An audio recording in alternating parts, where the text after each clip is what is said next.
गरुड़ का अमृत लेकर आना और विंता को दासी भाव से छुड़ाना। उग्र श्रवा जी कहते हैं, सूर्य की किरणों के समान उज्जवल और सुनहला शरीर धारण करके गरुड़ ने बड़े वेग से अमृत के स्थान में प्रवेश किया। उन्होंने वहां देखा कि अमृत के पास एक लोहे का चक्र निरंतर घूम रहा है। उसकी धार तीखी है, उसमें सहस्त्रों अस्त्र लगे हुए हैं। वह भयंकर चक्र सूर्य और अग्नि के समान जान पड़ता है। उसका काम ही था अमृत की रक्षा। गरुड़ जी चक्र के भीतर घुसने का मार्ग देखते रहे। एक क्षण में ही उन्होंने अपने शरीर को संकुचित किया और चक्र के आरों के बीच होकर भीतर घुस गए। अब उन्होंने देखा कि अमृत की रक्षा के लिए दो भयंकर सर्प नियुक्त हैं। उनकी लपलपाती जीभें, चमकती आंखें और अग्नि की सी कांति वाला शरीर था। उनकी दृष्टि से ही विष का संचार होता था। गरुड़ जी ने धूल झोंककर उनकी आंखें बंद कर दी।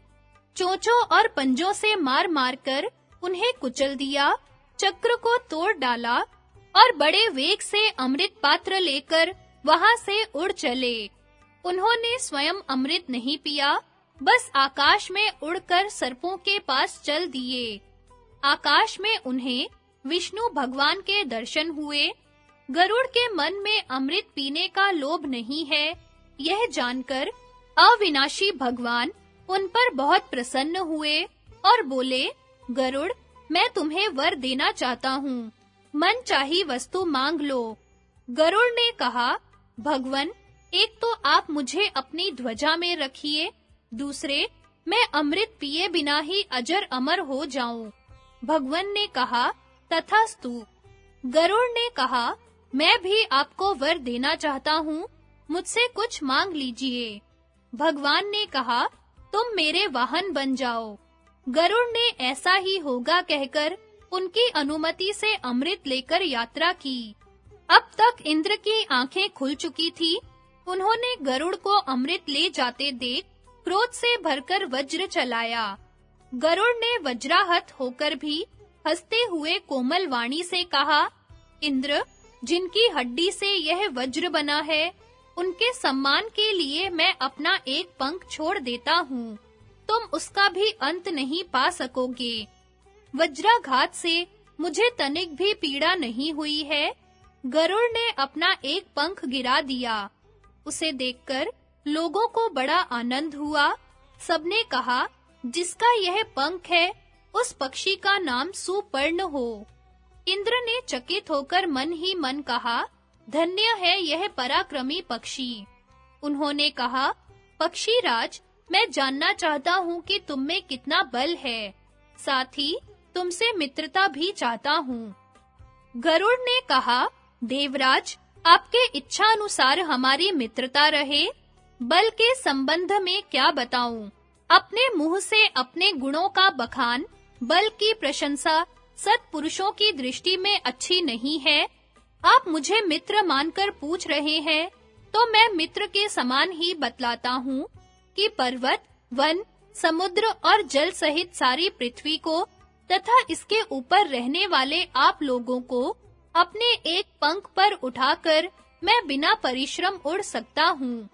इंद्र ने कहा, आपकी बात 16 आने सत्य है।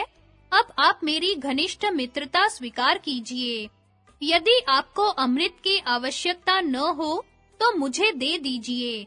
आप यह ले जाकर जिन्हें देंगे, वे हमें बहुत दुख देंगे। गरुड़ जी ने कहा, देवराज, अमृत को ले जाने का एक कारण है। मैं इसे किसी को पिलाना नहीं चाहता हूँ। मैं इसे जहाँ रखूं, वहाँ से आप उठा लाइए। इंद्र ने संतुष्ट होकर कहा, गरुड़, मुझसे मोह मांगा वर ले लो। गरुड़ को सर्पों की दुष्टता और उनके छल के कारण होने वाले माता के दुख का स्मरण हो आया। उन्होंने वर मांगा, ये बलवान सर्प ही मेरे भोजन की सामग्री हो। देवराज इंद्र ने कहा, तथास्तु। इंद्र से विदा होकर गरुड़ सर्पों के स्थान पर आए। वहीं उनकी माता भी थी। उन्होंने प्रसन्नता प्रकट करते हुए सर्पों से कहा, यह लो, मैं अमृत ले आया, परंतु पीने में जल्दी मत करो। मैं इसे कुशों पर रख देता हूँ, स्नान करके पवित्र हो लो, फिर इसे पीना। अब तुम लोगों के कथनानुसार मेरी माता दासीपन से छूट गई, क्योंकि मैंने तुम्हारी बात पूरी कर दी है।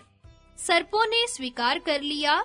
जब सर्पगण प्रसन्नता से भरकर स्नान करने के लिए गए, तब इंद्र अमृत कलश उठाकर स्वर्ग में ले आए।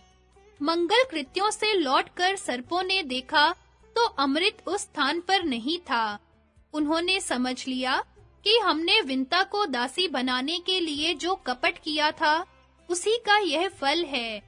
फिर यह समझकर कि यहाँ अमृत रखा गया था, इसलिए संभव है उसमें इसका कुछ अंश लगा हो। सर्पों ने कुशों को चाटना शुरू कर दिया। ऐसा करते ही उनकी जीभ के दो-दो टुकड़े हो गए। अमृत का स्पर्श होने से कुश पवित्र माना जाने लगा। अब गरुड़ कृत्य होकर आनंद से अपनी माता के साथ रहने लगे। वे पक्षी राज हुए। उनकी कीर्ति चारों ओर फैल गई और माता सुखी हो गईं।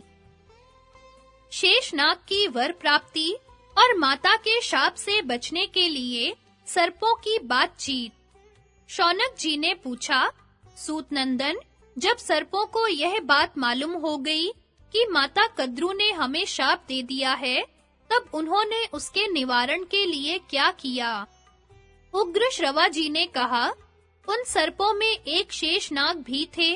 उन्होंने कद्रू और अन्य सर्पों का साथ छोड़कर कठिन तपस्या प्रारंभ की।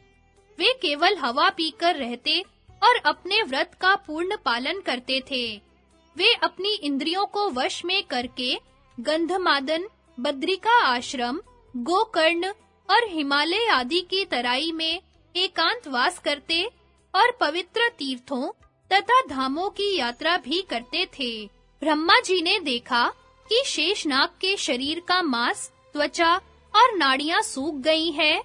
उनका सच्चा धैर्य और तपस्या देखकर वे उनके पास आए और बोले, शेष, तुम अपनी तीव्र तपस्या से प्रजा को संतप्त क्यों कर रहे हो? इस घोर तपस्या का क्या उद्देश्य है? कोई प्रजा के हित का काम क्यों नहीं करते? बतलाओ, तुम्हारी क्या इच्छा है? शेष जी ने कहा, भगवन, मेरे सब भाई मूर्ख हैं, इसलिए मैं उनके साथ नहीं रहना चाहता। आप मेरी इस इच्छा का अनुमोदन कीजिए। वे परस्पर एक दूसरे से शत्रु के समान डाह करते हैं। विंता और उसके पुत्र गरुड़ तथा अरुण से द्वेष करते हैं। इसलिए मैं उनसे ऊब कर तपस्या कर रहा हूँ। विंता नंदन गरुड़ निसंदेह हमारे भाई हैं। अब मैं तपस्या करके यह शरीर छोड़ दूंगा। मुझे चिंता है तो इस बात की कि मरने के बाद भी उन दुष्टों का संग न हो। ब्रह्मा जी ने कहा, शेष, मुझसे तुम्हारे भाइयों की करतूत छिपी नहीं है। माता की आज्ञा का उल्लंघन करने के कारण वे स्वयं बड़ी विपत्ति में पड़ गए हैं। अस्तु, मैंने उसका परिहार भी बना रखा है। अब तुम उनकी चिंता छोड़कर अपने लिए जो चाहो वर मांग लो। मैं तुम पर प्रसन्न हूँ, क्योंकि सौभाग्यवश तुम्हारी बुद्धि धर्म में अटल है। तुम्हारी बुद्धि सर्वदा ऐसी ही बनी रहे।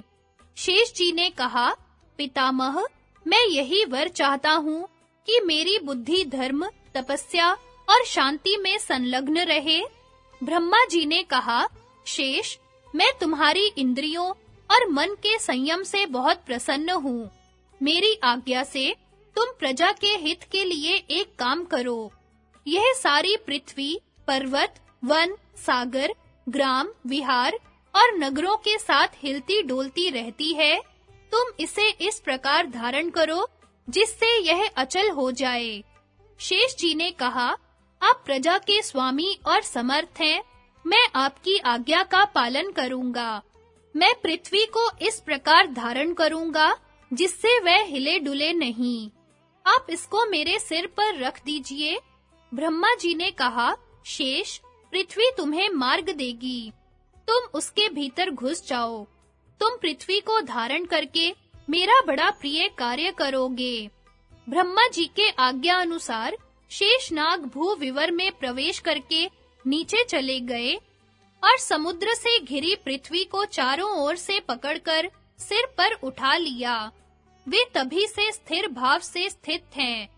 ब्रह्मा जी उनके धर्म, धैर्य और शक्ति की प्रशंसा करके अपने स्थान पर लौट गए